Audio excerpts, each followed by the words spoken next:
अस्सलाम वालेकुम दोस्तों, मेरा नाम है असीब शफ़क़त और आप देख रहे हैं हंसी टीवी। दोस्तों, हमारा इंसानी दिमाग एक ऐसा पेचीदा स्ट्रक्चर है जिसे साइंस और टेक्नोलॉजी की तरक्की के बावजूद साइंटिस्ट इसके काम करने की सलाहियत को मुकम्मल तौर पर नहीं जान पाए, क्योंकि इंसानी दिमाग से जुड़े ऐसे बहुत से राज हैं जो अब तक साइंटिस्ट के लिए एक मिस्ट्री बने हुए हैं। मसलन हम ख्वाब क्यों देखते हैं? क्या दिमाग के पास भी डाटा को स्टोर करने की कोई लिमिट मौजूद है? और सबसे बढ़कर इसकी याददाश्त का डाटा, यानी जो कुछ भी हम पैदा होने से लेकर अपनी मौत तक करते हैं, वो कब तक और कितना दिमाग में स्टोर कर सकते हैं?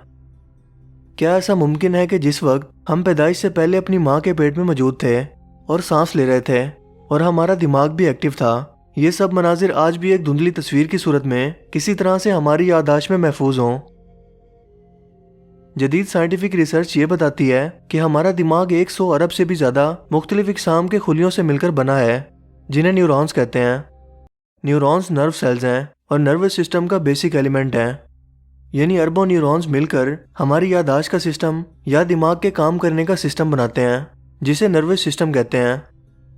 दरअसल हर एक न्यूरॉन एक मिनी कंप्यूटर की तरह है, जो अपने साथ वाले मिनी कंप्यूटर्स यानी न्यूरॉन से मिलकर एक इंतहाई ताकतवर सुपर कंप्यूटर बनाते हैं, जो पूरे जिस्म के फंक्शंस और याददाश्त को कंट्रोल करता है।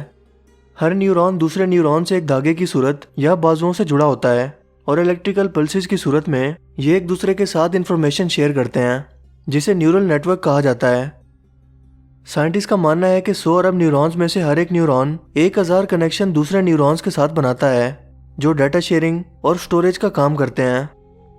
हर कनेक्शन 1 बिट का डाटा शेयर करता है।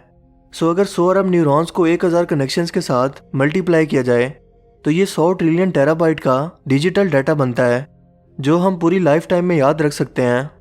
1 टेराबाइट 1024 GB के बराबर है।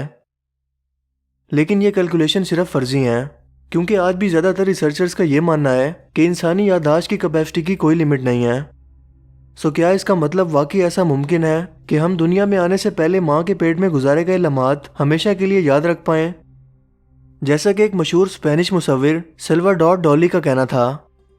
इसका कहना था कि शायद आम लोगों को पैदा होने से पहले माँ के पेट में गुजारे गए लम्हात धुंधले धुंधले याद हों, मगर मुझे ये सब कुछ ऐसे याद है जैसे ही कल ही की बात हो, और ये भी कि वो लोगों की इस याददाश्त को वापस लाने में मदद भी कर सकते हैं।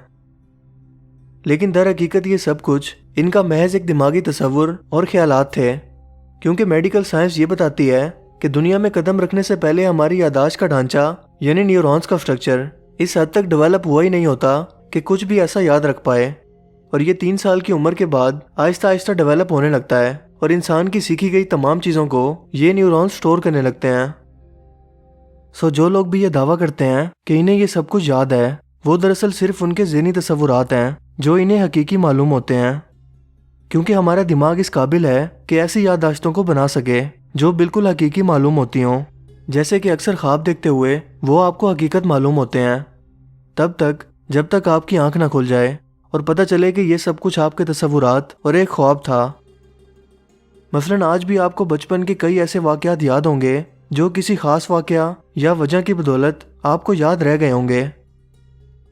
वक्त गुजरने के साथ साथ न्यूरॉन्स का कनेक्शन कमज़ोर होकर आम और कमज़ोर याददाश्त को धुंधला करता रहता है। अपनी उम्र के इस हिस्से में जब आपका नर्वस सिस्टम डेवलप ही नहीं हुआ, कुछ भी याद रखना मुमकिन नहीं, और बच्चे पैदा होने के बाद रोने का तरीका, हाथ पांव हिलाना और आंखें चपकाना वगैरह माँ बाप से मेमोरी की सूरत में इनहेरिटेंट करते हैं। 3 साल की उम्र तक हमारा नर्वस सिस्टम अपना स्ट्रक्चर वर्किंग मेमोरी की सूरत में बनाना और खुद को डेवलप करना शुरू होता है। आज जो कुछ भी आप एक वर्किंग मेमोरी की सूरत में याद रखे हुए हो, वो 3 साल की उम्र के बाद का ही होगा। जो लोग ये दावा करते हैं कि इन्हें अपनी पैदाइश तक का वक्त याद है, साइंस इसे चाइल्डहुड अमीनिया का नाम देती है, जो कि गैर हकीकी दिमागी तसव्वुरात की वजह से पैदा होता है।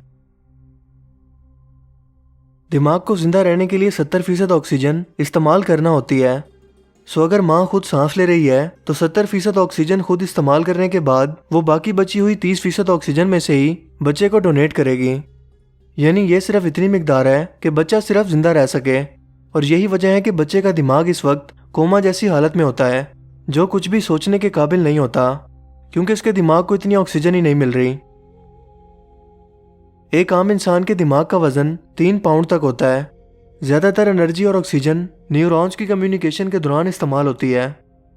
عام طور پر لوگوں میں 10% میتھ پائی جاتی ہے، یعنی یہ وہم کہ ہم اپنے دماغ اور سوچوں کا صرف 10% ہی پوری زندگی میں استعمال کرتے ہیں، جو کہ بالکل غلط ہے، کیونکہ کوئی بھی اس کی ایگزیکٹ ویلیو نہیں جانتا اور نہ ہی کبھی جان پائے گا۔